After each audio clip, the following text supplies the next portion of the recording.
Can you solve for the value of x in this equation that we have on the board? We have x equals to xx plus 6x. The goal here is to find the value of x. To obtain the value of x, do not forget that if you have a, the sign between these three a is what? Multiplication sign. So apparently we can say a times a times a, which is what? A raised to the power of 3, right? So we are having x multiplied by x multiplied by x equals to x multiplied by x plus 6x. X times x will give us x raised to the power of 3, right? This will be equals to x raised to the power of 2 plus 6x. Are you following? Okay, here I'm going to have x raised to the power of 3 minus x squared minus 6x equals to 0. Now the question is this. Look at the kind of equation that we have on the board. We're having a cube equation, right? Now, to obtain the roots, we are expected to have 3 roots.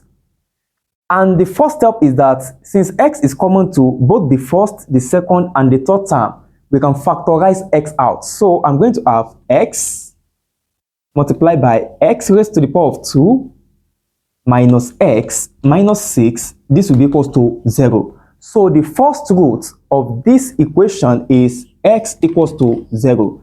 Now we are left with another equation called quadratic equation, and the quadratic equation is this. So we have to solve this quadratic equation also to obtain the remaining 2 values of x.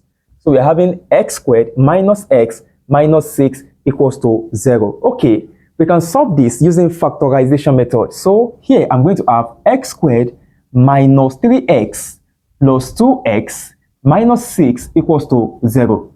x minus 3 plus 2, x minus 3. This will be equals to 0. X plus 2 equals to 0. X minus 3 equals to 0. X equals to negative 2. And also x equals to 3. So the 3 values of x are 0, minus 2, and 3. So that is the solution to the equation that we have on the board. If you have any question as touching what we discussed in this class, do not hesitate to let me know in the comment section. Also, do not forget to like, comment, and subscribe to the channel for more of this kind of content, okay? See you in the next class.